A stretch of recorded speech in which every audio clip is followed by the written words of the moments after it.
من حاتم محمد صلى الله عليه وسلم آل الكرام أعظم من نظام شؤون الليل والفاتحة. أعوذ بالله من الشيطان الرجيم.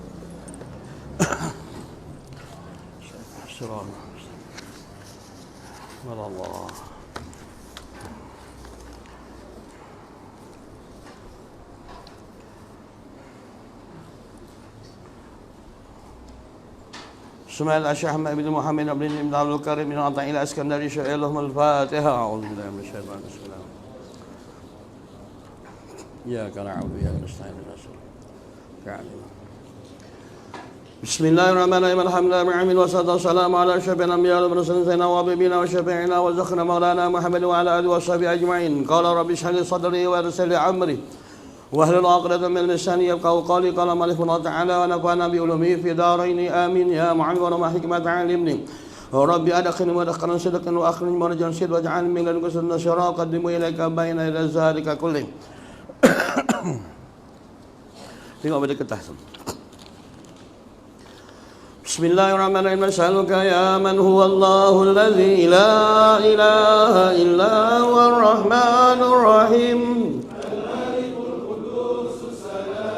مؤمن المهيمن العزيز الجبار المتكبر الخالق البارئ المصور الغفار القهار الوهاب الفتاح العليم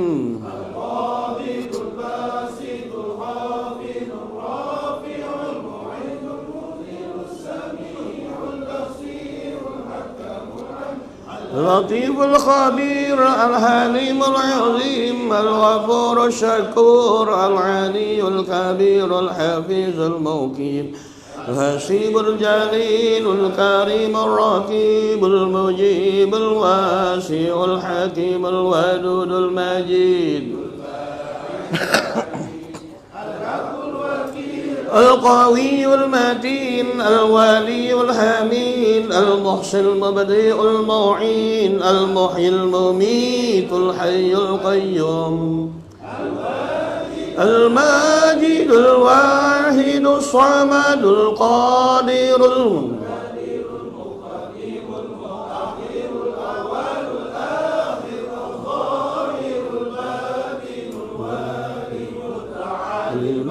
التواب المنتقم العفو الرؤوف المالك الملك ذو الجلال المقسط الجامع الغني المغني المانع الضار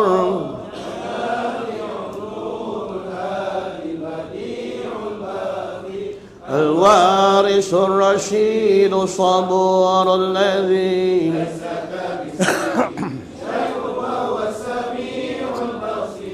اللهم صل أفضل الصلاة على أسعد المخلوقات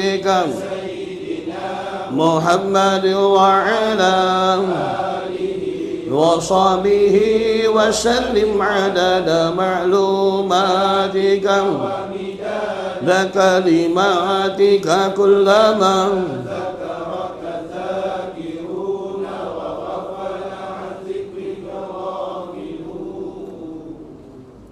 Baik, tengok pada kitab tu.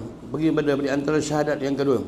Wa asyhadu anna Muhammadan abduhu wa rasuluhu al-mufaddilu ala jami'il anbiya'ihi. Sampai situ. Al-makhsusun bil jazili wa fadlihi wa a'dha'ihi. Yakni Nabi dikatakan salawat dan aku yang saksi bahawa ditasanya Nabi Muhammad itu hambanya dan pesuruhnya yang terlebih afdal daripada sekalian nabinya. Bahas setelah dibukakan daripada basmalah dan hamdalah, setelah dalam keadaan dibacakan dan dimulakan dengan bismillah dan pujian terhadap Allah Ta'ala, kemudian diambil pula penyaksian terhadap Rasulullah Sallallahu Alaihi Wasallam. Maka dia meletakkan di antara salah satu syarat di antara qabulnya doa. Adapun Rasulullah Sallallahu Alaihi Wasallam menyatakan puji dan selawat pada awal doa itu adalah sayap kanan bagi doa. Adapun ditutup, dia bermula terbalik, selawat dulu kemudian baru dipuji balik, maka dia jadi sayap kiri bagi doa. Maka naiklah doa itu tadi. Andainya salah satu doa itu tak dimulakan dengan muqaddimah, dengan didahulukan dengan selawat dan diakhiri dengan selawat, maka doa itu dalam keadaan ditolak. Maka kena ada selawat pada awal dia dan pada hujung dia. Yang itu kelebihan Muhammad. Muhammad yang ada kelebihan yang dia nak ceritakan kelebihan Muhammad. Maka penyaksian pada Muhammad itu tadi nak kena tengok. Selama ini orang kata, kalau orang tanya kau pergi petang tadi, kau pergi mana? Petang tadi aku pergi stadium Han Jebat, pergi menyaksikan di antara perlawanan bola. Perkataan penyaksian dia adalah satu pemandangan yang perlu disaksikan, yang perlu dilihat dengan mata. Sama ada hal keadaan pada yang zahirnya pada mata, hal keadaan mata zahir ainul nazar, ataupun dalam keadaan penyaksian bagi mata batin yang dinamakan ainul basar. Maka andainya di antara penyaksian ini tidak berlaku, ditakuti bahawa di antara selama ini manusia hanya kadar melafazkan di antara kalimah, pada hakikat dia mengatakan, pada zahir dia mengatakan dia bersaksi, pada batinnya masih buta lagi melihat di mana aliran-aliran ketuhanan, di mana hal keadaan kenyataan Tuhan pada alam ini, dan tidak melihat di mana di antara kerahsiaan dan aliran-aliran Nur Muhammad itu tadi dalam kehidupan manusia. Maka saksikanlah. Bila tak disaksikan dalam bentuk mata begitu, dia akan buta sampai ke dunia, sampai ke akhirat dia buta. Di dunia a'ma wa fil akhirati a'ma. Di akhir dunia dia buta mata hati, di akhirat dia akan buta dengan mata kepala. Dia akan berjalan di akhirat dengan keadaan pergi di yaumil mahsyar dengan keadaan mengaba-ngaba. Lalu dia mendakwa, hal keadaan mendakwa, pergi kepada Allah, bertanya kepada Allah. Allah, dulu semasa aku hidup di atas dunia, mata aku celik, mata aku baik, kencing manis tak ada. Apa tak ada? Kencing manis tak ada. Apa tak ada? Bagaimana dalam keadaan aku dibangkitkan ke dalam buta? Buta yang dimaksudkan di atas dunia adalah orang yang buta pandangan mata batinnya. Kalau salah satu daripadanya dah tahu semayang berjemaah tu 27, semayang kat rumah dapat satu, saja dibutakan mata dia semayang di rumah, tak pergi ke masjid. Ini buta nama dia. Faham? Jangan kau tengok aku garang-garang, relax je, relax. Aku kalau orang tengok garang, aku lagi garang. Aku memang kaki melantun je. Maka nisbah bila tak ada kata itu dia. Bila dah ditunjukkan, manusia nak ke mana lagi tuan-tuan? Bila takdir kata dalam keadaan dah nampak dan ternyata apa yang ada pada manusia. Kalau takdir katalah, macam contoh, saya berbalik daripada Somalia. Dekat Somalia ni, dia orang tak menjalankan antara hukum-hukum Allah. Diciptanya hukum dengan tangan-tangan mereka sendiri, lalu mereka laksanakan. Kalau contohnya, di antara kalau zina tu yang Tuhan tuntut, di antara sebat 100 gotan. Siapa yang berani pertikaikan bahawa hukum sebat itu bukan datang daripada Allah? Agak-agak manusia mana yang berani pertikai? Kalau nisbah di antara, bila takdir kata manusia tak mahu lagi berpegang kepada hukum Allah, konon-konon ideologi dia lebih baik daripada Al-Quran, lalu dia melaksanakan ideologi zina, makin lama makin melata, makin kuat. Namun manusia tak nak rajak kepada Allah. Diciptanya lagi idea yang lain supaya hal keadaan nak menafikan, hal keadaan nak menangani masalah zina. Dia cuba tiba-tiba dibala lagi dengan berbagai-bagai masalah zina, daripada peringkat bukan orang tua, kanak-kanak yang masih kecil pun dizina, kanak yang baru lahir 2 tahun pun 3 tahun pun dizina dan diliwat, hal kerana oleh bapa tiri masing-masing ataupun sebagainya. Namun nak menceritakan kedegilan manusia ini, walaupun dah nampak dengan bala dan berlaku dengan mata nazar dia, namun dia membutakan mata batin dia dalam melihat keadilan hukum Tuhan, tuan-tuan. Ini manusia. Besok dia hari ni dia celik. Akhirat besok dia akan pergi kepada Tuhan dengan keadaan mengaba. Ini dikatakan ainul basyirah. Nak kena buka lah. Kalau dalam semayang, dia kena fikir Allahu Akbar. Kenapa dia pilih nama Allah? Kenapa dia tak pilih Ar-Rahmanu Akbar? Kenapa dia tak pilih Ar-Rahimu Akbar? Kenapa tak pilih Al-Latifu Akbar? Kenapa tak pilih Al-Wadudu Akbar? Dia pilih dengan kalimah ismu zat alif lam lam ha wal awwal wal akhir wal zahir wal batin. Dia nak ambil rangkuman ini supaya manusia berfikir.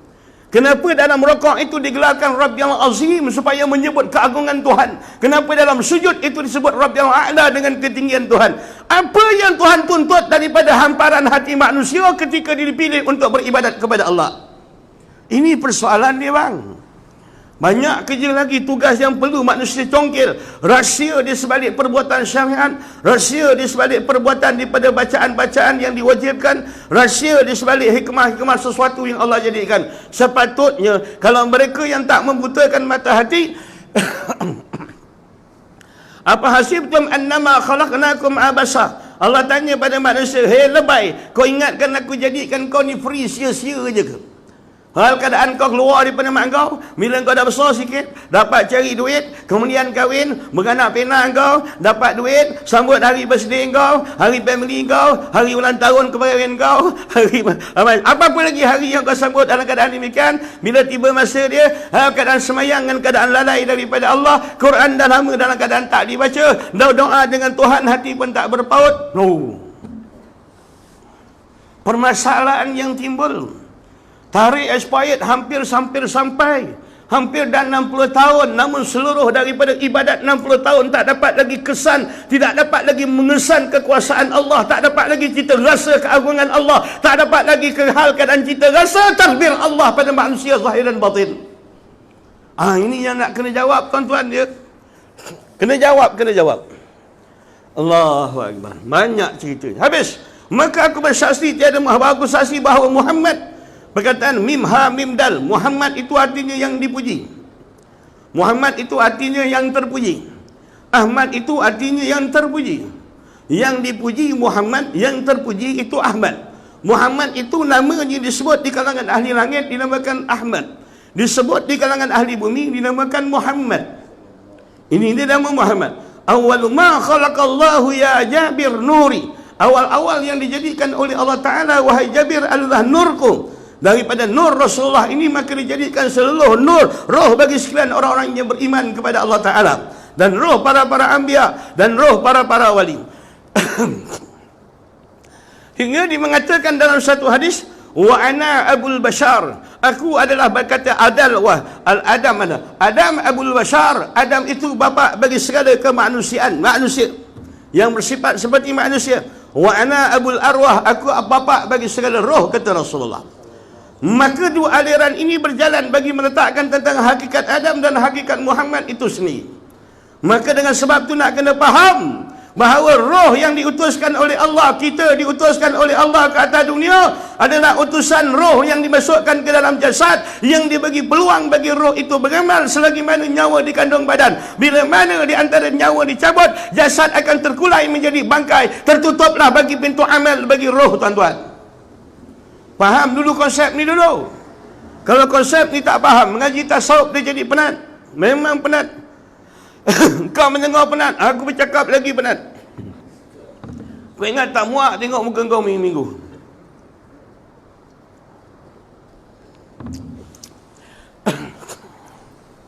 Ni kadang-kadang gelas ni tau, bila ustaz-ustaz dah habis je, dibuang air, dia tutup. Besok ustaz datang, dia tambah air, lepas habis buang. Kadang-kadang 3 tahun gelas ni tak basuh. Suruh masjid lain, masjid ni basuh, wangi. Maka itu nisbah Muhammad. Istilah sebelum daripada lahir kata qil ada 14 orang yang bernama Muhammad. Konon-kononnya anaknya lah yang bakal bergelar rahmatan lil alamin wa sayyidul muttaqin wa imamul mujahidin, yakni sayyidina Rasulullah sallallahu alaihi wasallam. Apa kelebihan Muhammad? Kalau kau ada nama anak Muhammad, Rasulullah menyatakan dengan sabdanya, andainya kamu ada anak yang bernama Muhammad, jangan kamu hordik dan tengking akan dia, kerana namanya menyamai dengan nama aku, kata Rasulullah. Ini kelebihan nama Muhammad. Anak kau siapa nama? Jeffrey. Jawab. Siapa lagi anak kau? Anak kau siapa nama lagi? Nama pelik-pelik. Sebablah. Tahu. Lepas beranak bahagia betul. Tahu anak terlupa nama Allah, terlupa nama Rasul. Padahal nama itulah yang awal-awal akan dihisap oleh Allah Ta'ala. Bapa nama Ruslan, mak nama Zaitun. Ambil sikit-sikit, lantun.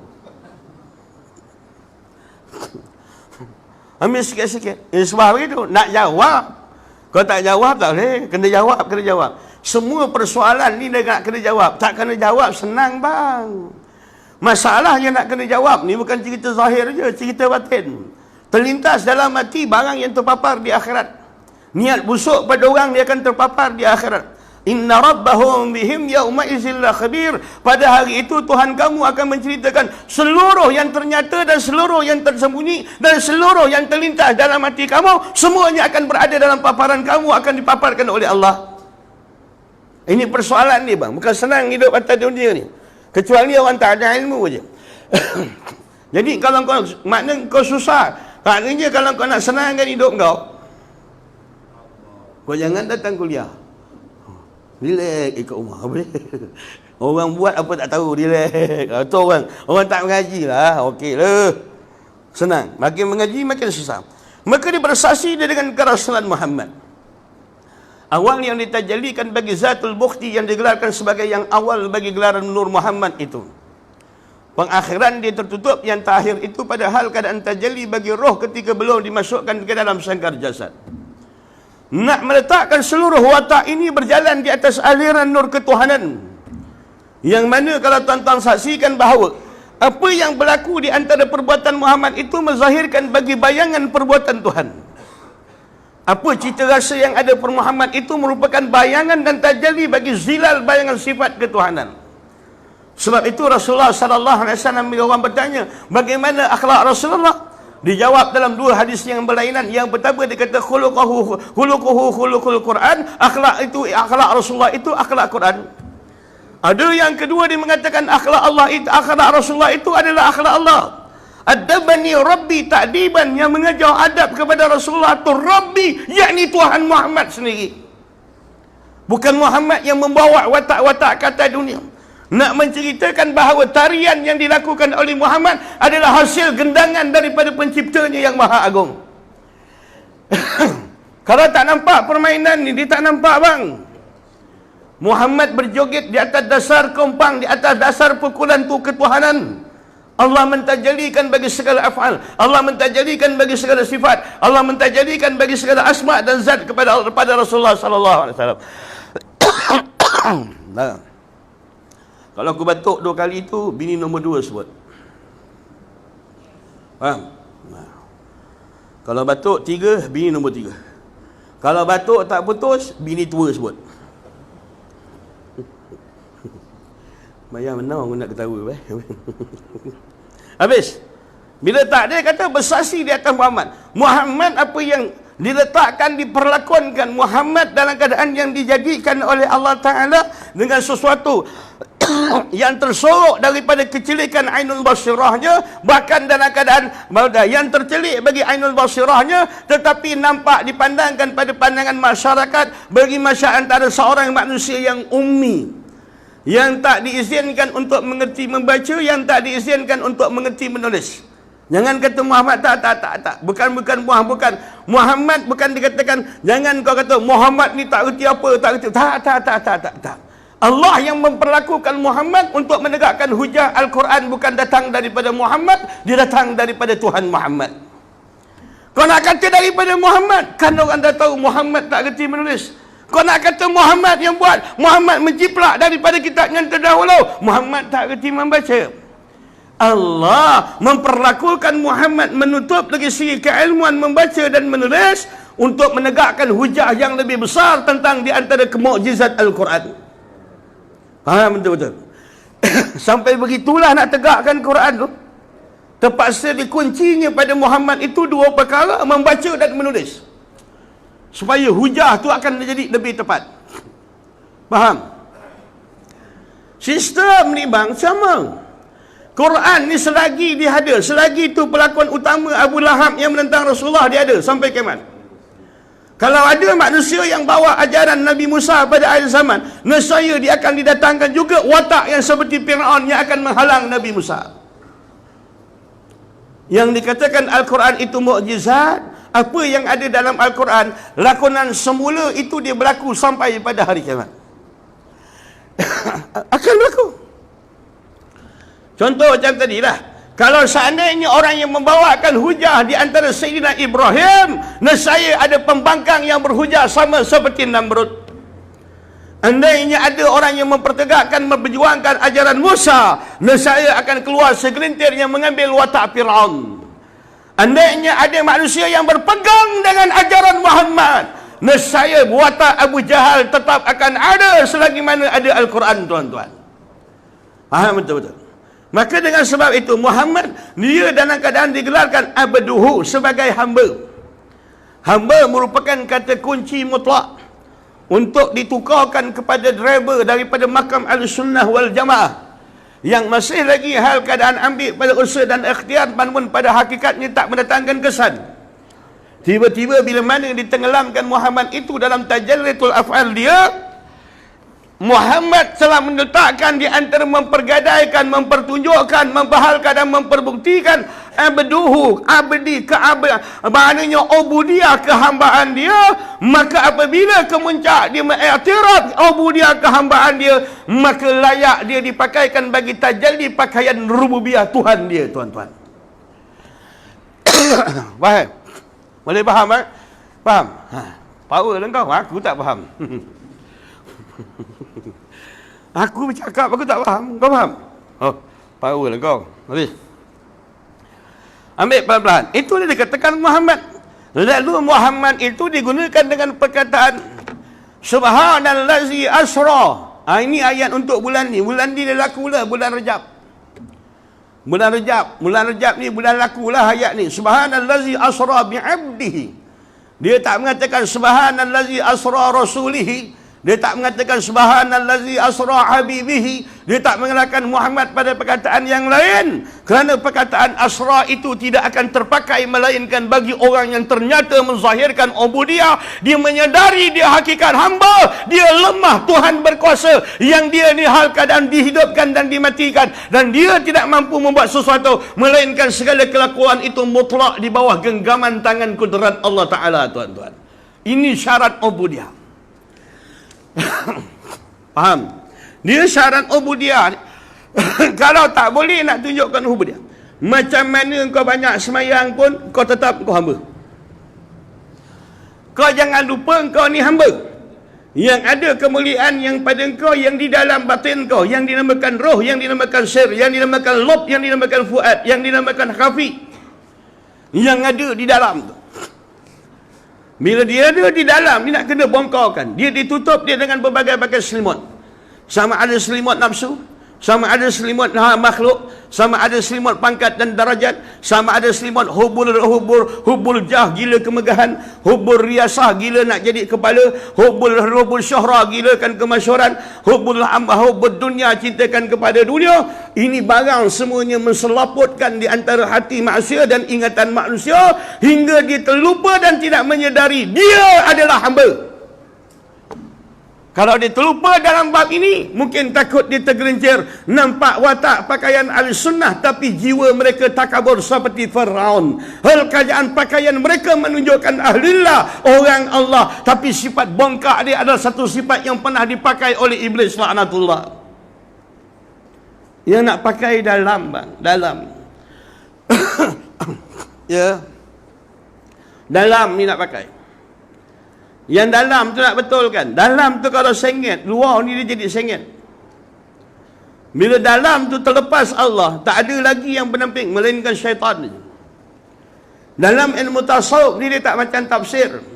Tafsir saya kata dia ada kumpulan mukminin, ada kumpulan muttaqin, ada kumpulan dikatakan yang berdosa mujrimin, ada golongan yang berdosa digelarkan fasikin, ada orang yang talam dua muka ataupun kuih seri muka yang dikatakan dia katakan munafiqun, ada golongan yang digelar berbagai-bagai kategori.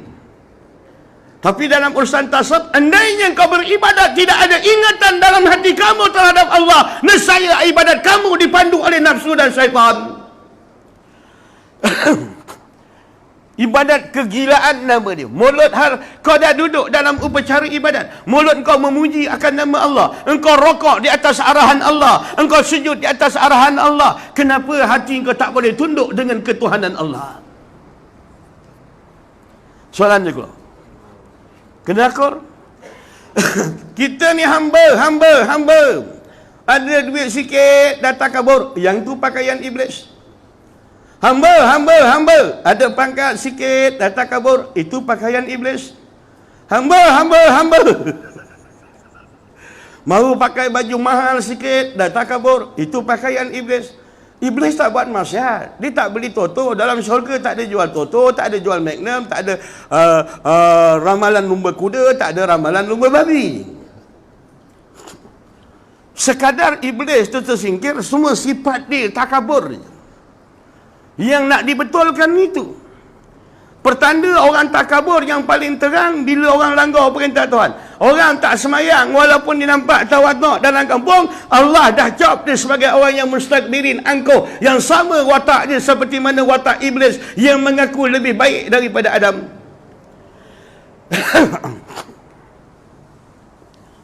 Akhirnya manusia dia akan menjadi satu orang, tetapi dia mempunyai beberapa saka. Saka yang pertama, bila dia melakukan ibadat, menunjukkan dia adalah orang Allah, ahlillah. Tetapi bila dalam keadaan dalam semayang, dia lalai daripada Allah, lalu dia mengingati ikut kesesuka dia, di dalam batin dia, dia ditadbir oleh nafsu dia. Bila dia turun daripada masjid, orang tengok, dia rasa bangga, lalu bertukar satu watak lagi yang dipakai oleh iblis, yang dinamakan dia akan takabur. Dalam satu jiwa manusia, dia boleh melakonkan 3 watak. Yang meruntuhkan manusia adalah nafsu, yang menyambut manusia adalah syaitan dan iblis. Buanglah bang, buang. Kena buanglah. Ramai orang tak buang. Yang dah boleh buang ni Rafi'ah aja.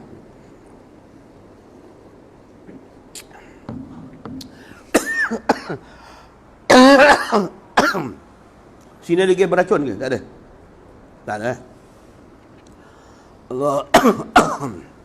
Tinggal ke bang? Yang itu dikatakan Muhammad. Mim ha mim dal. Mim ha mim dal.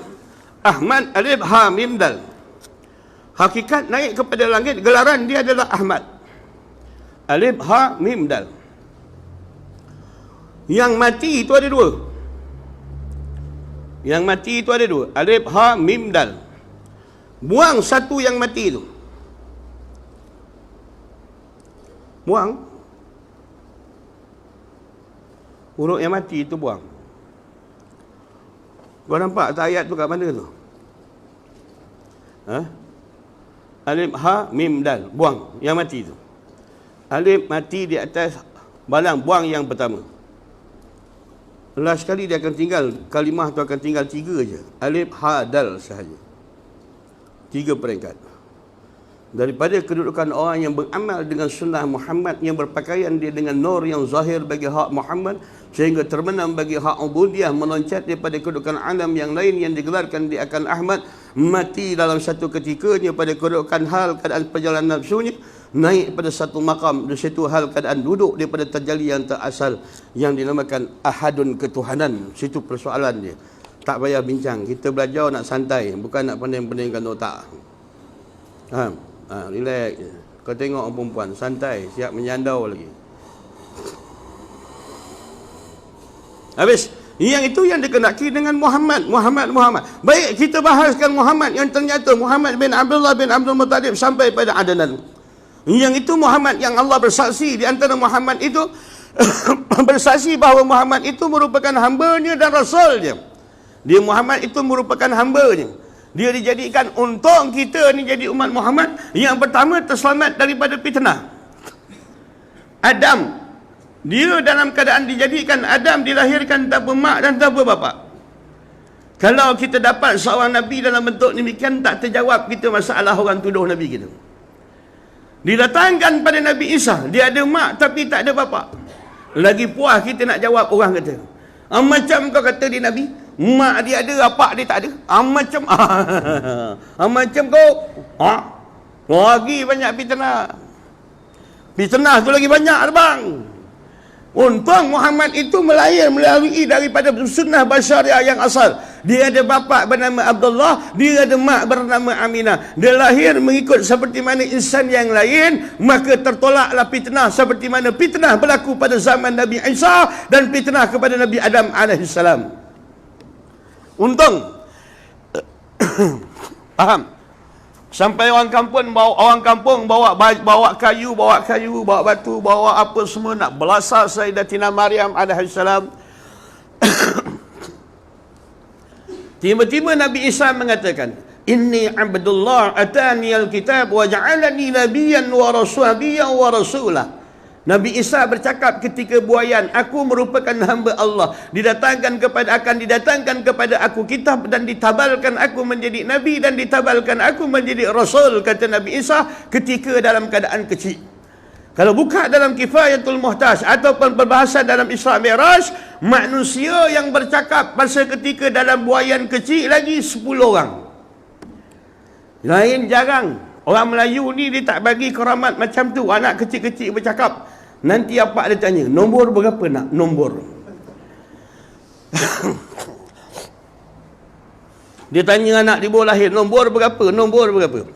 Itu pun kata bini dah bersalin kat hospital, pergi kat sana. Nurse kata azan, dia pun azan. Sampai terlanjur lah. Waktu asar pun ada as-salatu khairum minan naum.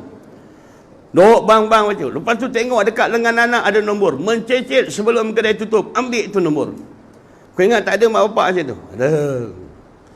Ini Muhammad yang diperhina oleh kafir pada hari ini. Kalau kau mengaku kau umat Muhammad, kau boleh diam, kau boleh santai. Muhammad dihina. Tak adalah umat yang paling bansat dan dayus di atas muka bumi Allah ini, tuan-tuan. Muhammad, orang duk perhina akan Muhammad, dia menjadi satu batu loncatan. Apalagi yang boleh membangkitkan semangat umat Islam apabila setelah kemuncak di antara manusia memperhina bagi Al-Quran, yang memperhina bagi ulama, hatta dia menghina bagi kekasih Allah pun, masih lagi manusia senyap lagi, tak berkata apa. Sabar. Kuang-kuang kena zahirkan pada hati perasaan marah bagi orang yang menghina Muhammad. Kalau tidak kerana engkau yang Muhammad, aku tidak akan jadikan alam ini, kata Rasulullah. Firman Allah Ta'ala. Itu Muhammad. Nak masuk Islam, sebut nama dia. Nak semayang, sebut nama dia. Kalau tak suka Muhammad, semayang. Asyhadu an la ilaha illallah. Jangan sebut Muhammad. Kama salai tak payah. Bil alamin naka hamidul majid. Kau semayang dia sampai lebam dari kau pun, tu semayang dia jadi reject. Muhammad nama tu mesti digabungkan dengan nama Allah, Kenal Muhammad dulu. Hari ini orang tak kenal Muhammad. Kalau tak kenal Muhammad, Muhammad kalau tak dikenal atau sebagainya, persoalan yang keluar, kereta saya. Kereta. Bang. Kereta.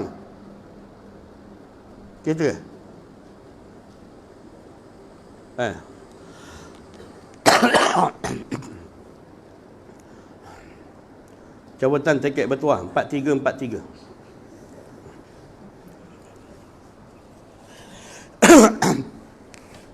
Kenal Muhammad itu dulu.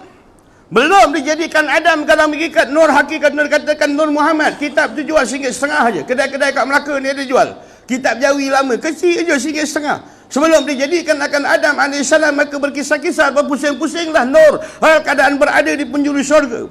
2000 tahun Nur Muhammad itu berligar di dalam syurga sebelum diciptakan bagi jasad Nabi Adam AS.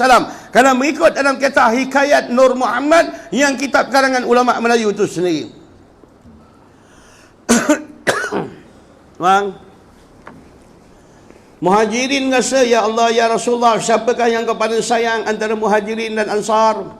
Rasulullah mengambil hati, ya Muhajirin, aku sayangkan kamu kerana kamulah yang membantu di saat Islam tertekan, Islam kepayahan, Islam bermula. Disitulah di antara banyak di antara orang-orang di antara golongan Muhajirin yang telah gugur syahid sebelum di antara Islam berada di kemuncaknya.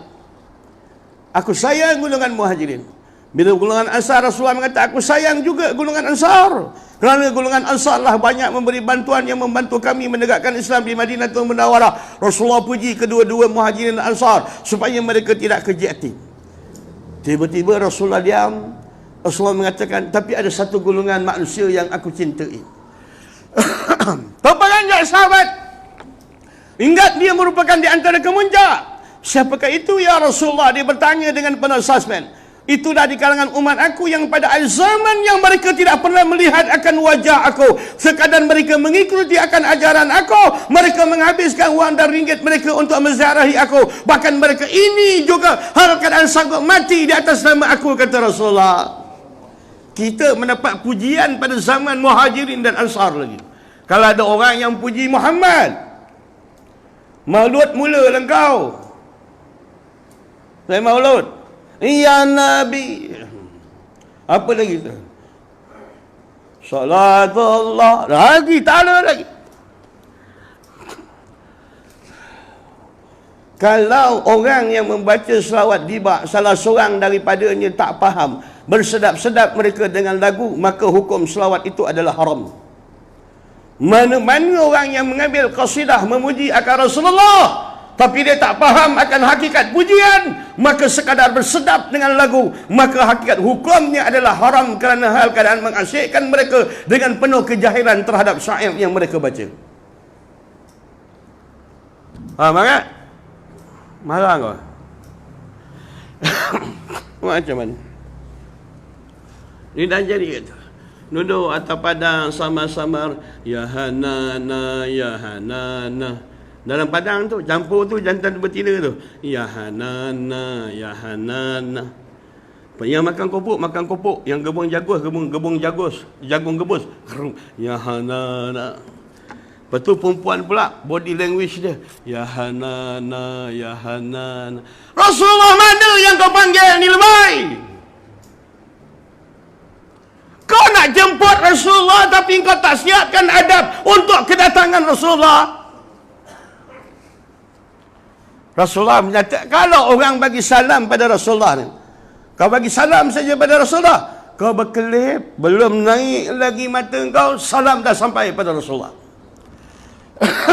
Ini Muhammad yang disebut dalam penyaksian wa asyhadu anna Muhammadan abduhu wa rasuluh, yakni menzahirkan Muhammad itu adalah hamba dia bagi syarat orang. Allahu Akbar. Siapa yang nak meninggalkan bagi jasadnya berada di alam nasut, rohnya berterbangan pada alam malakut, hal keadaan berasyikkan pada alam jabarut, hal keadaan istighraq tenggelam dalam alam lahut, zahirkan mengaku engkau hamba, mengaku engkau hina, mengaku engkau bodoh, mengaku engkau lemah, mengaku engkau jahil. Mengaku dulu. Itu syarat yang Allah nak, hamparan hati kau. Kalau contoh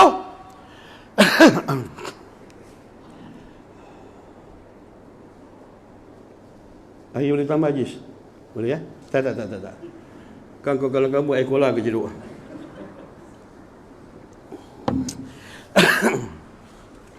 Itu syarat dia kena. Kalau takdir kata zahirkan bagi hak ubudiyah, berlawanan ubudiyah, riak, takabur, ujub dan sum'ah. Muhammad, apa kelebihan Muhammad? Yang dia nak taruh sini Muhammad yang akan memberikan satu syafaat yang besar di akhirat dalam mukadimah kitab ni. Dia nak bagi cerita tu dah. Bangkit daripada kubur semua telanjang. Seluruhnya telanjang. Awal-awalnya akan mendapat pakaian Nabi Ibrahim alaihissalam. Selepas itu baru Rasulullah yang akan mendapat pakaian. Ini cerita di akhirat. Ini dalam hadis sahih. Nak ceritakan Rasulullah ni, hari ni orang tak kenal Rasulullah. Kereta berlengkau, bini bersuau, pangkat darajat gede pak. Orang nampak nipis Rasulullah. Sampai terlupa mulut orang Melayu ni katakan, kalau Muhammad hidup 2019 pun kita tak tahu berapa besar kereta Muhammad beli kan. Itu keluar daripada mulut Melayu tau. Kau jangan marah, aku Melayu juga. Walaupun mirip Nepal. Orang kata begitulah. Muhammad, bila orang baling di Taif, Allahumma hdi qaumahum bi afa'in lahum la ya'lamun, tolong bagi hidayat ya Allah. Yang Nabi Ibrahim pula pada peringkat awal dia berdakwah, Allahumma aghfirnahu bima syi'ta, bila dia berdoa ya Allah degil sebahagian sebab degil betul lebay ini ya Allah, maka aku selesai serahkan kau, besok orang tu mati. Besok Nabi Ibrahim berdakwah lagi, degil orang tu, ya Allah aku serahkan kau, mati lagi. Sampai 4 kali mati di antara orang yang didoakan, yang diserahkan oleh Nabi Ibrahim kepada Allah Ta'ala.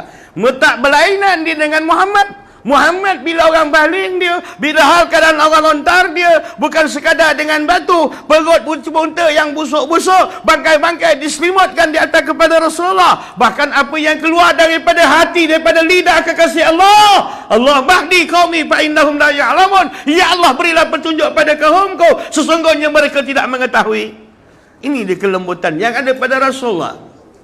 Sebab itu 2-3 nama Tuhan yang Allah gelarkan pada Rasulullah. Laqad ja'akum rasulun min anfusikum azizun harisun 'alaikum bil mu'minina raufur rahim. 3 nama Tuhan yang disandarkan, hal keadaan yang digelarkan kepada Rasulullah. Ya bang, hamba ni bang, hamba lah. Kita ni bang, contoh kita lah. Kita ni kalau duit berkepuk sikit dalam kocik, kita terlupa yang kita ni perjalanan hidup kita sama dengan lori underwater. Tengah lagi kita tak ada pipe sedut, pipe keluar je. Tak gitu apa kau? Dalam perut siapa tak ada tai? Dalam perut siapa tak ada kencing? Cuma beza je, kencing biasa, kencing hancing atau kencing manis. Siapa yang kadang-kadang duit tanda terlampau banyak, dia terlupa yang dibawa tai kulu kilir. Bila duit dia dah banyak lah, bila dia naik dalam kereta besar, dia terlupa dibawa tai. Dia terlupa yang dia tu jadi mulia pasal ada hak Allah yang bernama roh dan nyawa dalam jasad dia. Bila takdir Allah ambil balik hak dia, 3 hari ulat dah keluar daripada rongga kecil, 5 hari perut dia dah mengelembung, 7 hari perut dia pecah, lalu seluruh musuh bukan ada dalam kubur, yang membinasakan dia bukan ada dalam kubur. Cukup 7 hari meletup perut ini, seluruh makhluk akan mendengar kecuali jin dan manusia saja. Ulat-ulat ini diperintahkan menghabiskan daging-daging ini dalam tempoh 40 hari saja, tuan-tuan. Faham? Ini kajian saya tengok sendiri bagaimana pelajar-pelajar universiti, satu universiti luar negara, orang tua-tua dekat tempat dia mewakafkan badan dia untuk pelajar-pelajar ini untuk buat kajian. Dia baringkan di tengah-tengah padang atas meja.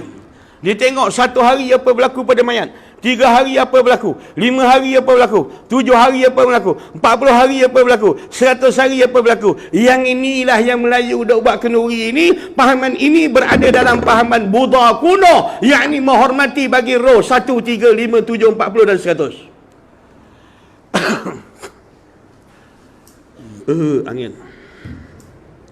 Relax kau. Relax. Bini orang bila laki dia mati, dia menangis sekejap je. Lepas ni mikir, malam ni apa nak kasih lebay nak nyabit malam ni. Kejap lagi kan lebay masjid, lebay suruh datang sabit, kejap lagi dia kan. Orang laki baru mati. Kalau dia mati, kita kahwin, tanah merah lagi. Yang dia ni belum lagi buat tambah 1 hari. Sedih sekejap aja, duk mikir.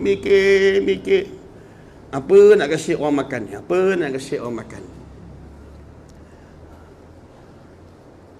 Kampung saya ada imam, tapi dua-dua dekat dari dah ada tarikh expired. Kau tahu lah? Jadi aku duduk payung-payung imam ni. Bukan payung kecil, pasal tani punya payung. Kembang aku payung dia. Satu hari ada jenazah tak kerti bahasa tu, dia mati dekat-dekat maghrib. Tak mati awal, nyusahkan orang. Dia mati dekat-dekat maghrib. Imam aku dah cabut pergi mengajau. Aku je tinggal. Aku baca dah talqin macam orang pelda pergi motong pakai lampu suluh atas kepala. Lampu suluh atas kepala dia baca. Wahai bempolan-bempolan, apabila datang dua malaikat kepada kamu, janganlah kamu takut dan gentar, kerana kedua-duanya itu adalah makhluk Allah seperti mana kamu juga. Cerita dalam kubur lah, dalam talqin. Faham? Baca talqin ni biar kena garang-garang. Lebih niat 80% ditujukan pada orang hidup, bukan orang mati. 20% pada orang mati. Faham? Kan bergaduh lah bang. Ada kata boleh, ada kata tak boleh. Aku bagi 80-20. Jangan bergaduh boleh gila. Kan panjang cerita ni kan. Pak Wahab punya orang ni. Dia ada dua. Satu Pak Wahab, satu Kasyiah ni. Ni dua orang masalah ni. Pak Wahab dengan Kasyiah ni. Pak Wahab dengan Kasyiah. Kau jaga baik-baik. Tak kisahlah. Nak buat talqin pun boleh, tak buat talqin pun tak boleh. Buat talqin pun boleh, tak buat talqin pun boleh. Cuma satu je pantang larang. Jangan mayat baca talqin. Kalau mayat baca talqin, tu orang lari. Faham? Itulah, saya pun baca talqin. Lepas baca talqin tu dalam gelap tu diistihar. Tuan-tuan, malam ini kita buat kenduri arwah lepas maghrib. Apa masalah kau ni, bhai? Kau ingat imam ni robot ke? Patung Petron tu pun tak boleh tahan tau. Pagi-pagi dia kami segar lagi. Selamat datang. Bila tengah hari sikit, dia dah bongkok. Selamat datang. Bila petang, dia dah terbaring ke belakang. Selamat datang. Patung boleh bengkok. Imam kau nak rasak, bawa baca talqin, nak baca lagi, nak baca doa arwah rumah kau lagi. Apa benda masalah ni? Apa masalah yang kau puja kenduri 1, 3, 5, 7, 40, 100 ni? Hari lain tak boleh buat. Aku pun pergilah. baca tahlil. Dah makmum aku macam kuda kena aid. Aku seorang yang suara bunyi. La ilaha illallah. La ilaha illallah. Bila aku berhenti telan air liur, semua tunggu aku telan air liur. Sambung balik. La ilaha illallah. Jangan ada orang tampau nyamuk je. Kalau orang tampau nyamuk, semua berhenti. Saya baca buat tahlil. Kebetulan di jiran, lepas buat tahlil tuan-tuan, demi nak meraihkan mari hari di antara kenduri arwah yang pertama, saya baca talqin, dia kasih saya satu air kotak perasa strawberry dengan cikedis satu. Dah 40 tahun aku tak makan cikedis, mari tu aku makan cikedis. Kau tahu? Tolonglah bang, hari pertama orang tengah sedih, janganlah nak kenduri-kenduri. Nak pula satu perempuan tu, bila suami dia mati, dia menangis, kami kuat. Kenapa kak? Pencen abang kau kecil now. Faham bang? Elak-elakkanlah, elak-elak. Bukan saya tegah, saya tak tegah. Nak buat kenduri, buatlah. Harta arwah banyak.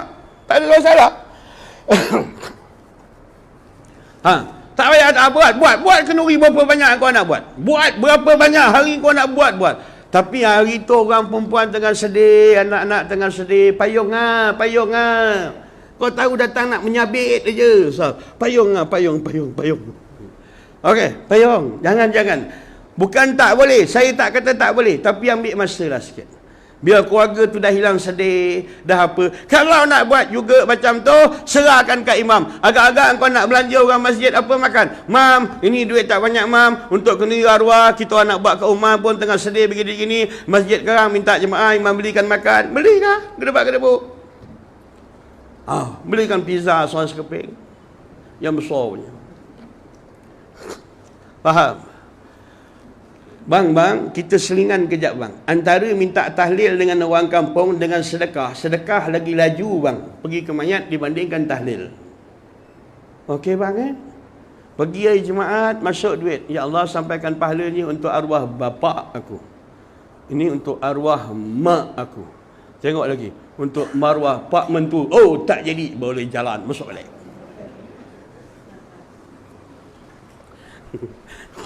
Tu contoh. Lebih laju. Nak buat tahlil arwah orang ikhlas ke bang? Agak-agak kalau imam tahlil 300, la ilaha illallah, la ilaha illallah. Tahlil ramai-ramai, ini kena keluar suara. Kau jangan tunjuk warak kau. Kalau aku ada, aku tepuk muka kau.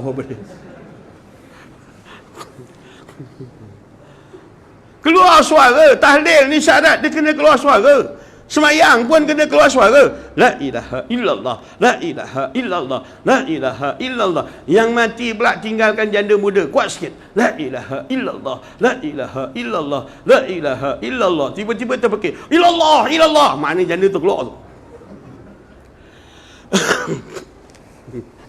Keluar. Buat tahlil, buat macam tu. Orang yang kadang-kadang bang, cakap terang-terang lah bang, saya pun asal anak orang kampung. Kadang-kadang yang buat tahlil tu asal tadi pun tak semayang bang. Kadang-kadang yang buat tahlil tu berhutang dengan riba, masih lagi tergantung dengan laknat Allah ada lagi situ bang. Kadang-kadang yang bertahlil tu banyak masalah bang. Tengah semayang kadang-kadang tercempak dekat warna oren. Atas di huruf 4, di dia bawah sikit. Tak apa, aku tak tahu tu kertas apa. Tu kertas apa tu? Kerana kecil. Ada jadi begitu bang. Tak apa nak cantik. Hari Jumaat masuk duit. Ada apa-apa kelebihan, sedekah. Pergi dekat Tafiz, belanja makan pagi subuh tu. Beli nasi lemak untuk budak Tafiz 60 orang. Beli atas nama arwah bapa. Ndak, hari Jumaat dia lagi laju. Dah, patah balik pada kitab. Dah jauh pergi. Jauh. Sebab tu kalau tak ada kerja, tahlil sendiri bang. Tahlil 70,000 menebus diri daripada azab api neraka. Dah tahlil, tak ada kerja, tahlil. Kumpulkan. La ilaha illallah, la ilaha illallah, la ilaha illallah. Bang kalau ngikut pada kitab-kitab, Rasulullah ajar pada Sayyidina Ali kanan ke kiri. La ilaha illallah, la ilaha illallah. Bang itu yang diajarlah dalam kitab, saya ngikut aja. Yang orang kampung buat tu ada satu mazhab, al-mazhabul haqqul hagan nama dia. Mazhab hak organ. La ilaha illallah, la ilaha illallah. Dia gigil dia tu. La ilaha illallah. Kalau aku sasah kau dengan tasbih sekarang. Itu orang punya orang. Dia main gigil dia main cara dia. Yang Rasulullah ajar cara begitu, kanan buat kiri. La ilaha illallah, la ilaha illallah. Faham Saya tengok. Nak cantik, kata Rasulullah, gembirakan ahli kubur, ziarahlah dia pada hari Jumaat, kata Rasulullah. Tidak ada yang menggembirakan bagi mayat, bagi arwah, melainkan anak cucu dia ziarah pada hari Jumaat. Pergi ziarah hari Jumaat. Duduk dekat kubur tu, menangis, tergesak-gesak. Ya Allah, ya Allah, ya Allah. Nangis. Bangun-bangun sapu mata. Kubur Cina. La ilaha illallah. Salah kubur pula. Sebab tu kubur ni orang Arab tak taruh nama. Orang Melayu ditaruh nama. Kenapa? Pasal orang Melayu jarang pergi kubur. Sepatut hari Jumaat pergi ziarah, pergi berjamaah. Harta pusaka dan kotolan anak beranak, yang beri pusaka kau tak pergi ziarah. Faham?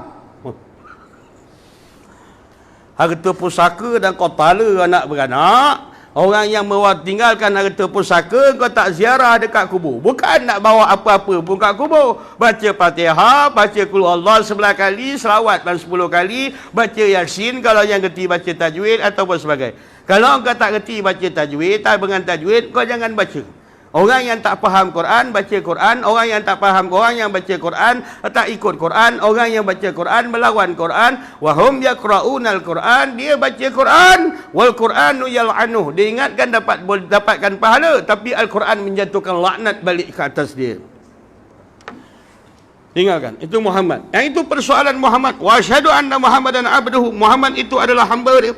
Dibuatkan hamba dia. Sebab itu bila Muhammad diletakkan dengan isyarat pada maknawi dia, bila belum pada Isra Mi'raj, dia ditangkap kali yang ketiga. Muhammad dioperate oleh malaikat sebanyak 3 kali. Kira kata 4 kali. Kita ambil.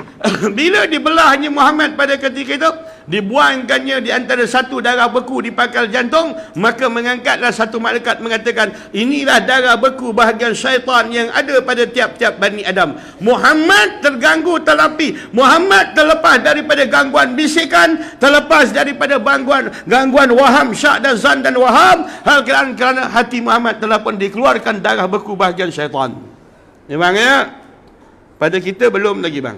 Setiap umat aku didamping dia dengan 10 syaitan. Faham? Nabi kata setiap umat aku ada berapa syaitan? 10. Pada kau kecil-kecil, pada aku besar-besar. Syaitan ada 10 kata Nabi. Pada aku kata Rasulullah telah pun diislamkan oleh Allah. Tetapi pada umat aku dia merupakan satu akabah, halangan yang perlu dalam keadaan ditempuh. Berarti antara 10 ekor syaitan yang ada itu tadi. Sedih bang kalau baca bab ni. Sampaikan bila malam Jumaat. Tahu malam Jumaat tahu Aktiviti malam Jumaat tahu kita cerita gitu. Nak cerita satu-satu ke? Tak payah. Aktiviti malam Jumaat. Bila berjumpa antara Syekh Ibn Raslan ataupun Syekh Ibn Raslan ataupun dialog Rasulullah dengan Iblis. Bila kata Ibn Raslan, apa peranan kau bagi hubungan suami isteri? Siapa yang mendatangikan akan isterinya pada malam-malam hari, lalu tidak menyebut minta berlindung dengan Allah Ta'ala daripada syaitan, sesungguhnya akulah yang mendahului isterinya daripada dia. Menakutkan bang. Pasal manusia ni samsing. Syaitan nampak dia, kacau dia, dia tak nampak syaitan. Tapi hati manusia sombong, tak nak berpaut dan bergayut kepada Allah, minta berlindung dengan Allah daripada gangguan syaitan. Buang bang. Abduhu wa rasuluh, dan dia merupakan utusan dia datang daripada Allah. Siapa dia? Itu Muhammad tu tadi. Yang terlebih afdal bagi sekalian para nabi, yakni para nabi-nabi yang lain. Seluruh nabi-nabi diberikan satu doa yang diperkenankan oleh Allah. Nabi Adam telah pun bermohon sampai kepada Nabi Isa bermohon seluruh hajatnya, Allah kabulkan mereka.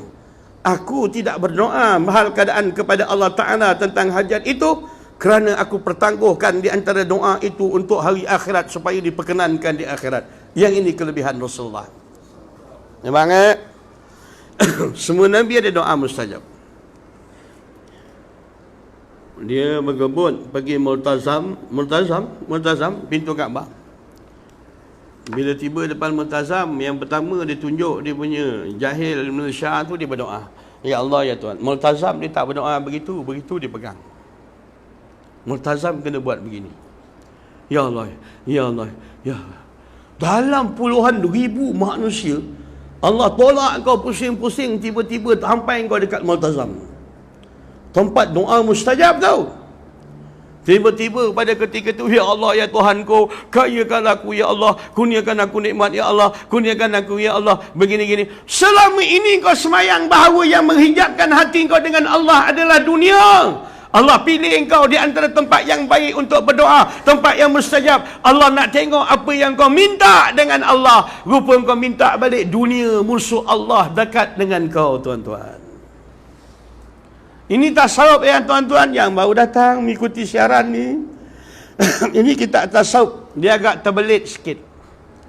Kalau orang kata Ustaz Hasbullah buat ajaran sesat, ya dia sesat sikit lah. Sesat sikit. Kalau orang awam dia dapat duit, dia suka.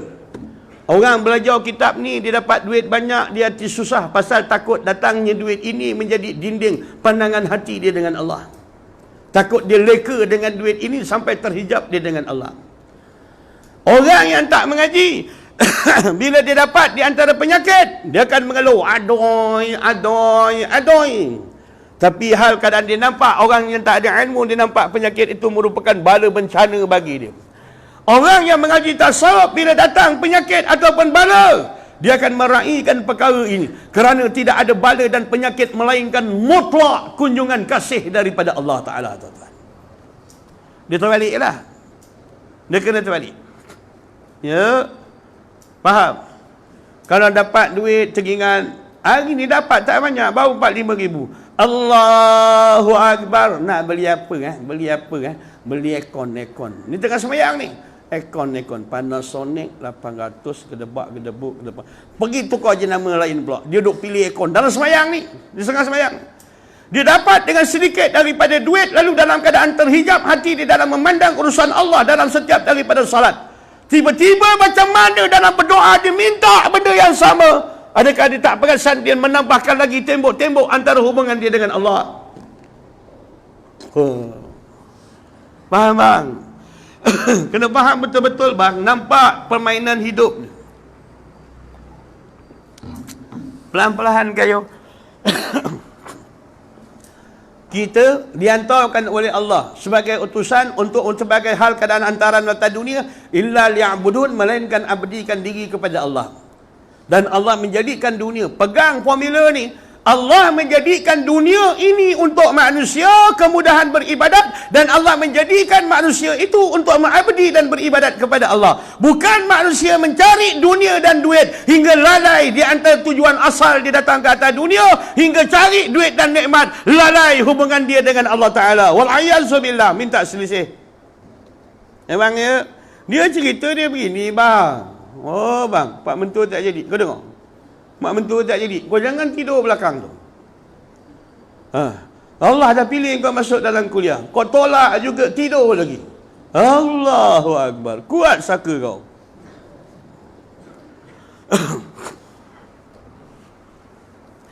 Tak semua Allah pilih duduk dalam kuliah ni tahu. Tak semua orang. Dan tak semua orang suka tengok muka ustaz depan ni tahu. Tak semua orang. Allah pilih. Orang dalam ribu-ribu dia pun asalnya lahir dalam Islam, datang dunia ni manusia. Kemudian untung dia pilih kita orang Islam. Duduk dalam agama Islam pula diuntung. Kita daripada orang Islam yang dipilih untuk sembahyang dan ibadat. Ada orang Islam yang tak dipilih untuk sembahyang dan ibadat. Dalam kita sembahyang ni pula untung, kita dipilih sembahyang dalam keadaan mengenal dan juga berilmu dan mengenal Allah. Ada orang sembahyang tapi hentam kromo kepada Allah. Ya'budun Allah bighairil ilmin ila zan. Mereka tetap menyembah Allah tapi tak ada ilmu. Tuhan itu mengikut agakan mereka dan sangka-sangka mereka saja. Ada lagi orang yang sembahyang dengan ilmu. Ada kita dipilih pula orang masa ketika sembahyang, diikatkan ingatan kita terus terkunci kepada Allah. Oh, tak semua orang dapat terbang 3 minit. 3 minit je imam baca tadi, tumpulah bacaan imam. Tak pula kalau imam baca kita dapat tadabbur. Afala ya'lamu idza basira ma fil qubur. Apakah mereka tidak mengetahui apabila mereka dibangkitkan daripada kubur? Wa husila ma fis sudur. Tuhan bongkaukan semua niat jahat yang ada dalam hati manusia. Inna rabbahum bihim yauma idzil khabir. Hari ini semua Tuhan kabarkan. Tak boleh nak wayang-wayang, tak boleh nak dua muka, tak boleh mulut kata lain, hati kata lain. Akhirat merupakan alam kenyataan zahir dan batin manusia. Banget. Ya. Kat Quran pun Tuhan dah sebut. Wa iza lakul ladzina amanu. Apabila dia jumpa geng-geng lebay, qalu amanna. Dan pun lebay juga kata dia. Wa iza khalau ila syayatinihim. Apabila mereka kembali kepada kepala syaitan-syaitan mereka. Syaitan jamak dia syayatin. Allah tak gelarkan ketua mereka, pemimpin mereka, tak. Tuhan kata, wa iza khalau ila syayatinihim, apabila mereka kembali kepada kepala syaitan mereka, inna ma'akum, kami sebenarnya syaitan juga. Perangai manusia, dia jadikan manusia daripada air mani yang hanya dikeluar daripada tempat yang kotor, diproses dalam lubang yang kotor, dikeluarkan pada tempat yang hina, daripada tempat yang hina tiba-tiba jadi manusia yang besar macam ini, yang berasal daripada titisan air mani yang cair. Adakah manusia masih tak nampak, tak celik lagi tentang kudrat Allah? Ambil air mani ni benang titik, kau letakkan atas piring, orang pun menyempah tengok. Tapi Allah proseskan benda itu dalam rahim. Boleh jadi negro yang besar, boleh jadi mak saleh, boleh jadi Arab, boleh jadi unta, boleh jadi macam-macam berpunca daripada titisan yang cair. Nak belajar ilmu kaji diri, aku cakap malam ni.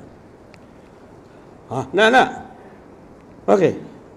Nanti 2 minggu akan datang. Siapa nak belajar ilmu hakikat dengan saya? Bawa 5 sangkis 7 biji.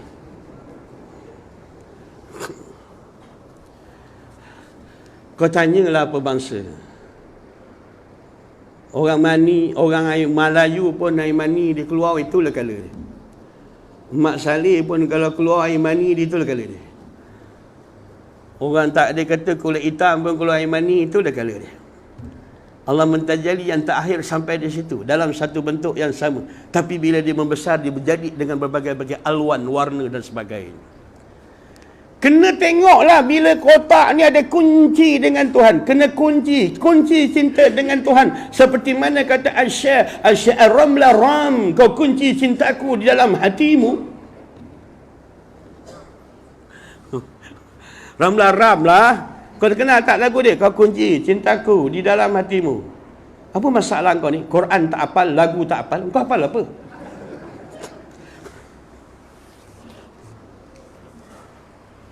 Asalnya benda yang sama, tiba-tiba dia membiak besar macam-macam kulit. Yang kekuning-kuningan dibangsakan pada Asia, yang kehitaman dibangsakan kepada Afrika dan India, yang kemerah-merahan dibangsakan kepada Barat, yang keputih-putihan dibangsakan kepada Arab. 4 warna yang Tuhan tajalikan dalam kulit manusia. Nampak? Nampak? Jangan tak nampak. Kalau dia ada kunci hati dia dengan Allah, ingatan dengan Allah, dia akan mematikan di mana tarian af'al Allah berlaku pada setiap hari, akan terjawab dah, akan jernihlah kolam tauhid dia dalam menilik keesaan Allah Ta'ala, tuan-tuan. Tapi tak ada fikir. Mereka tahu hidup makan tidur, duk pergi masjid, pergi balik, tak ada duk fikir tentang Tuhan, tak ada. Dia kira sudah pergi umrah, pergi haji, sempoi. Aku dah masuk hantu utara ni. Dia fikir begitu. Dia tak pernah fikirkan apa yang Tuhan nak. Kalau ada ingatan dengan Allah, kucing yang berlari, jawapan tentang Tuhan. Pokok yang bergoyang, jawapan tentang Allah. Sakit dan sihat, jawapan tentang Allah. Anak, perangai isteri, jawapan tentang Allah. Tapi tak ada berfikir untuk mendekati mengenal Allah. Maka segala 1001 dalil, 1,000,001 dalil, dia tak akan mendatangkan kesan pada hati manusia yang tak ada tafakur untuk mendampingkan diri mengenal bagi Allah Ta'ala, tuan-tuan. Okey. Dah lah kot. Kau dengar sedap je. Tak apa aku bercakap sikit. Itu Muhammad abduhu, hamba dia.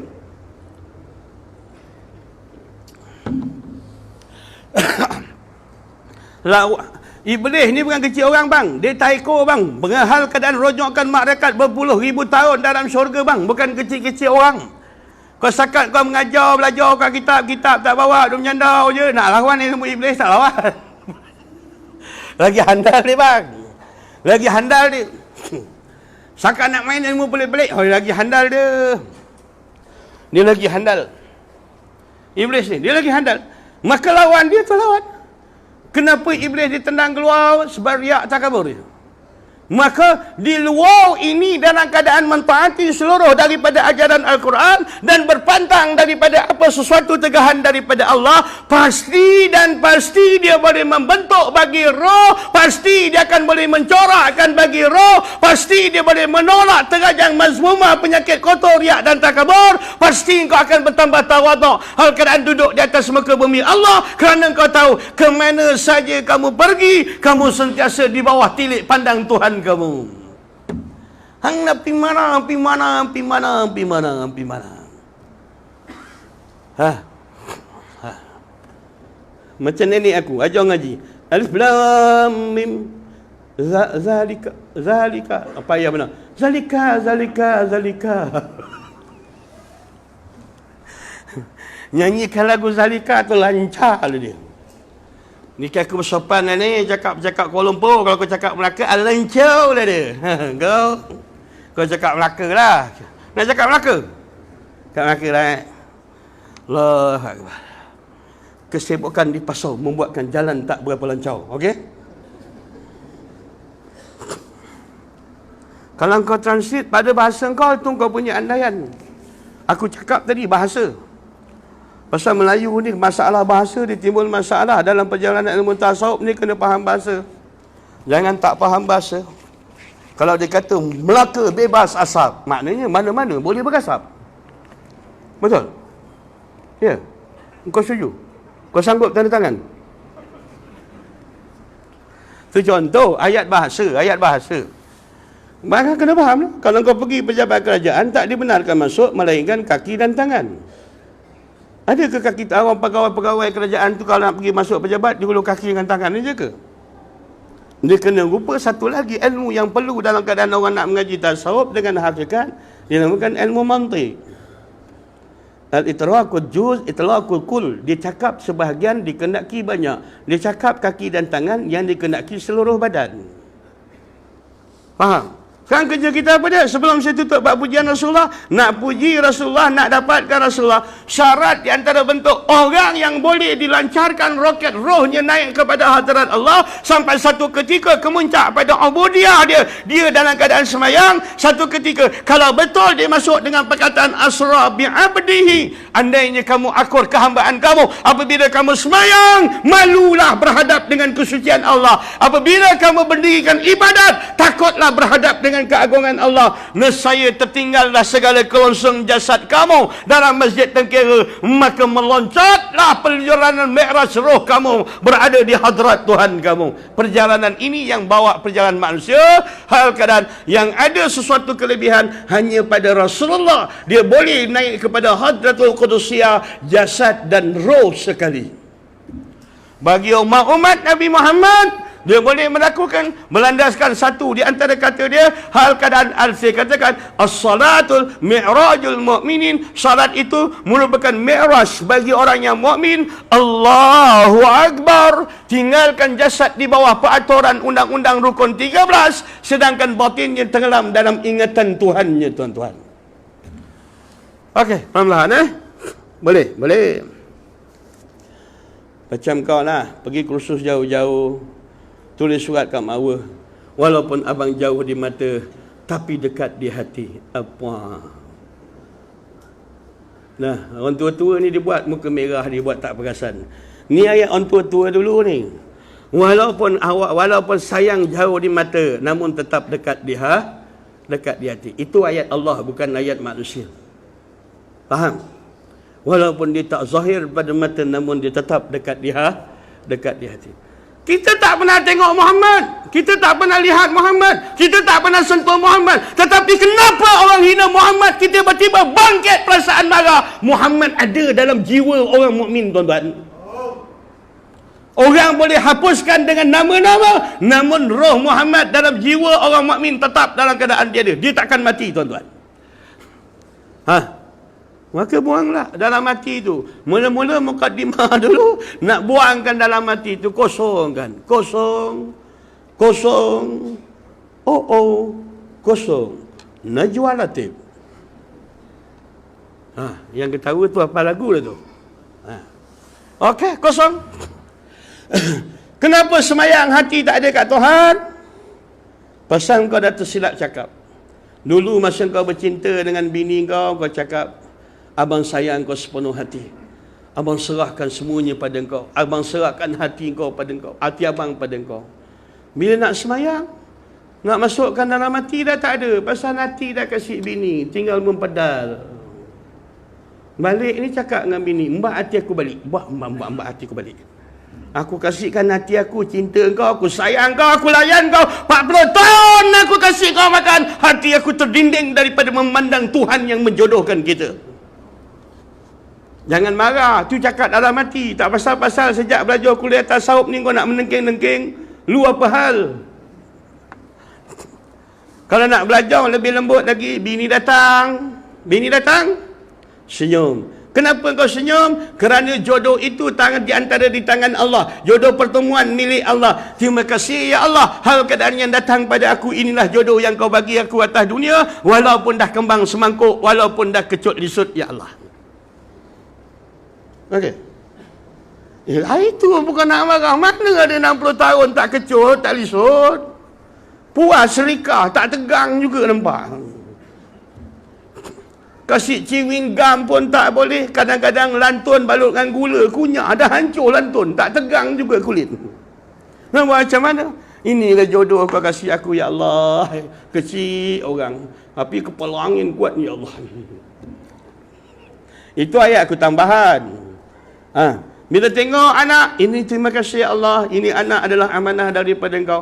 Bila kau makan, terima kasih ya Allah. Wa ma bikum min ni'matin fa minallah. Tak ada nikmat itu melainkan datang daripada Allah. Maka kau makanlah nasi, bukan sebab daripada kau lapar, bukan sebab daripada rezeki dan kau minat. Makanlah rezeki itu kerana dihantaran daripada Tuhan pencipta alam. Raikan rezeki itu kerana dihantaran mutlak daripada Allah. Okey bang, pelan-pelan faham. Banyakkan istighfar dalam bulan Rajab. Istighfar dalam bulan Rajab, tebas bagi semak-semak yang ada dalam hati ini dengan istighfar dalam bulan Rajab. Bersihkan kebun hati dengan istighfar. Menangis.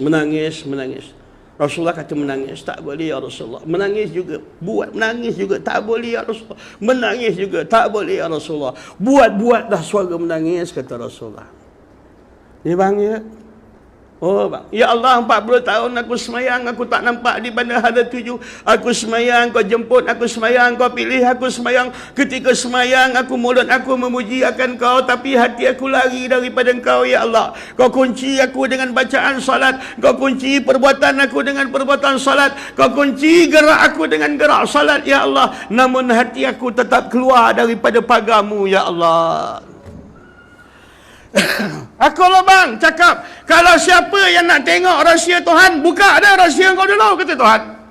Kita tukar rahsia, kata Allah. Siapa yang membuka rahsia dia dengan aku akan buka rahsia dia. Allah, kau kasih aku nikmat yang baik-baik. Aku naikkan ibadat yang busuk-busuk pada engkau Allah. Engkau kasih aku nikmat yang baik-baik. Aku naikkan maksiat-maksiat kepada engkau wahai Allah. Kau kasih aku nikmat yang baik ya Allah. Aku belikan pakaian-pakaian anak yang durhaka balik pada engkau wahai Allah. Ampunkan aku ya Allah. Ampunkan aku ya Allah. Kalau kau kahwin Indon dia senang. Ya ampun, ya ampun, ya ampun. Kahwin Indon seorang. Faham? Cakap macam tu pakcik, oi, bukan astagfirullah. Aku mulut kau sekarang. Dia mesti ada tadabbur. Pakcik nak power nak rasa. Pakcik, orang istighfar ni pakcik pilihan Allah. Bila Allah dah pilih kita istighfar, Allah tunggu satu je. Ketika aku pilih kamu beribadat, aku nak tengok hati kamu, apa yang kamu hamparkan untuk di bawah tilik aku, kata Allah. Ketika aku memilih kamu beristighfar dan bertaubat, ketika kamu melafazkan taubat, apakah hamparan yang kamu hamparkan hati kamu untuk ditilik oleh Allah? Adakah kamu melafazkan istighfar, hati kamu dengan penuh penyesalan? Adakah kamu melafazkan istighfar, air mata kamu menitik kerana dalam keadaan keadaan menyesal apa yang telah dilakukan sepanjang daripada hidup? Macam tu bang. Kena menangis tengah-tengah malam. Naik motor tu, astagfirullah, ya Allah, aku tak nampak dulu ada 7 ibadat ni, ya Allah. Nasib baik ustaz yang terpekik-pekik tu dia datang bagi tahu, ya Allah, hari ni baru aku nampak apa tujuannya perjalanan hidup, di mana urusan jasad, di mana urusan roh. Aku dah terhanyut, ya Allah, dalam arus dunia dan juga dalam arus nafsu, ya Allah. Terima kasih wahai Allah kerana menaikkan aku balik di atas landasan agama, hal keadaan untuk di saat-saat umur aku di penghujung ini, wahai Allah. Ampunkan aku, Allah. Hidayatkan aku, ya Allah. Pimpin aku, ya Allah. Tunjukkan aku, Allah. Macam itulah merayu, makcik. Oi, jangan dah ada tocang atas kepala pun nak merayu, tak pakai. Ini bulan Rajab, rayu.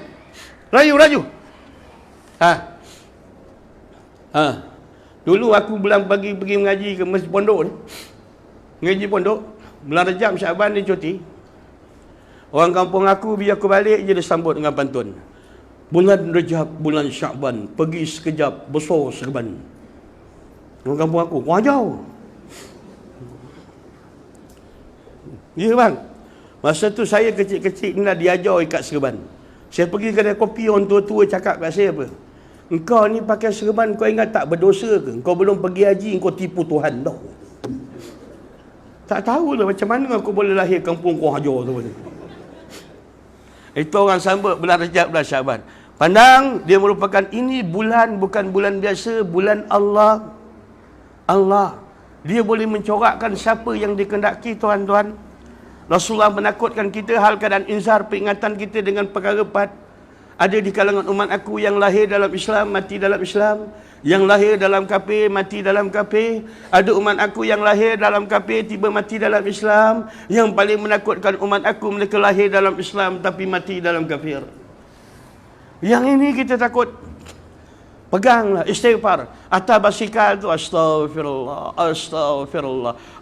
Mak dah nak cakap Arab, cakap Melayu lah pakcik. Oi, ya Allah ampunkan aku, ya Allah ampunkan aku, ya Allah ampunkan aku. Apa pertanda di antara manusia yang belum lagi dalam perjalanan mendapat keampunan kepada Allah?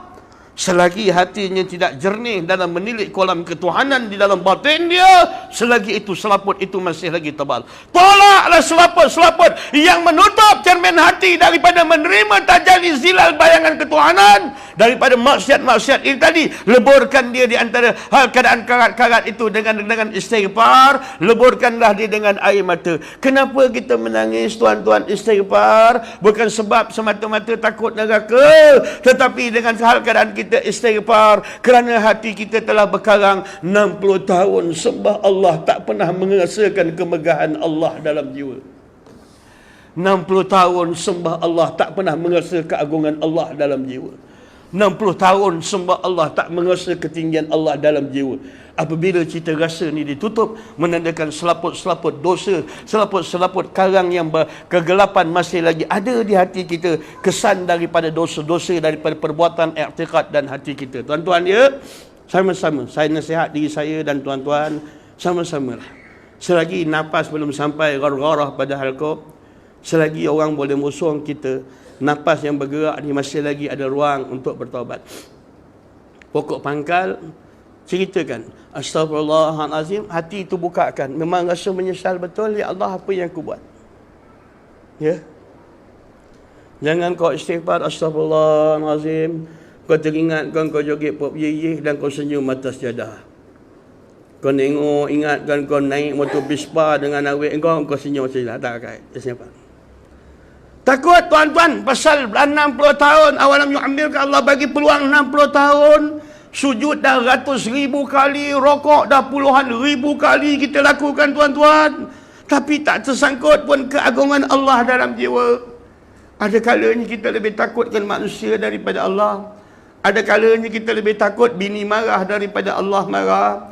Ada kala kita lebih takut anak mengajuk daripada murka Allah. Sebab tak ada kesan kebesaran Allah, keagungan Allah, ketinggian Allah, kesempurnaan Allah dalam jiwa manusia.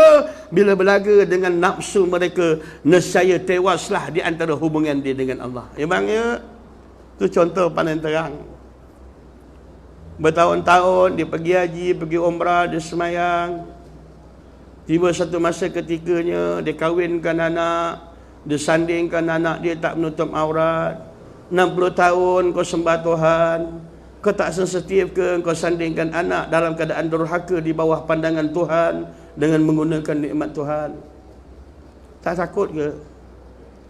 Wa ma qadarullahi haqqa qadrihi. Sesungguhnya kamu kenal Tuhan tak cukup kenal, kamu takut Tuhan tak cukup takut, kamu kasih Tuhan tak cukup kasih. Bila berlaga kasih anak dengan kasih Allah, nescaya kau matikan kasih kau terhadap Allah, kau jayakan kasih anak kau. Pelan-pelan faham bang Ada kertas selawat ni, kita bangun selawat bang. Simpan selawat tu bang. Siapa kumpul 7 kali dapat pergi umrah. Banyak kerja aku nak buat tu state kalau kita. Zaid tolong. Ya Rabbi bil Mustafa balligh maqasidana.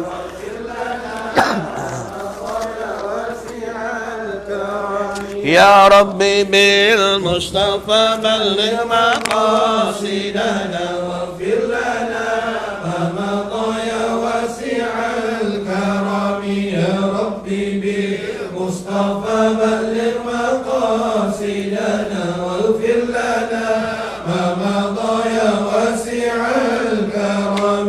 محمد أشرف الأعراب والعجم. محمد خير من يمشي على غنم. محمد باسط المعروف جامعه. محمد صاحب الإحسان والكرم. يا ربي بالمصطفى بلغ مقاصدنا واغفر لنا ما مضى يا واسع الكرم. محمد تاج رسل الله قاطبة. محمد صادق الأقوال والكلم. محمد ثابت الميثاق حافظه. محمد طيب الأخلاق والشيم. يا ربي بالمصطفى بلغ مقاصدنا واغفر لنا ما مضى يا واسع الكرم. محمد جبلت بالنور قينته. محمد لم يزل نورا من القدم. محمد ذكره روح لأنفسنا. محمد شكره فرض على الأمم. يا ربي بالمصطفى بلغ مقاصدنا واغفر لنا ما مضى يا واسع الكرم. محمد رحم الله العباد به. محمد سبب الإنشاء من عدم. محمد زينة الدنيا وبهجتها. محمد كاشف الغمة والظلم. يا ربي بالمصطفى بلغ مقاصدنا واغفر لنا ما مضى يا واسع الكرم. محمد ضحك للضيف مكرمه. محمد جاره والله لم يضم. محمد عمنا إحسان نعمته. محمد سر علم اللوح والقلم. يا ربي بالمصطفى بلغ مقاصدنا واغفر لنا ما مضى يا واسع الكرم. محمد غيث معروف يدوم محمد مدحوه يشفي من السقم محمد لا نرى إلا شفاعته محمد خير داع عند مدعم يا ربي بالمصطفى بلغ مقاصدنا واغفر لنا ما مضى يا واسع الكرم محمد يوم بعث الناس شافعنا محمد خاتم للرسل كلهم يا ربي بالمصطفى بلغ مقاصدنا واغفر لنا ما مضى يا واسع الكرم مولاي صل وسلم دائما أبدا على حبيبك خير الخلق كلهم مولاي صل وسلم دائما أبدا على حبيبك خير الخلق كلهم مولاي صل وسلم دائما أبدا على حبيبك خير الخلق كلهم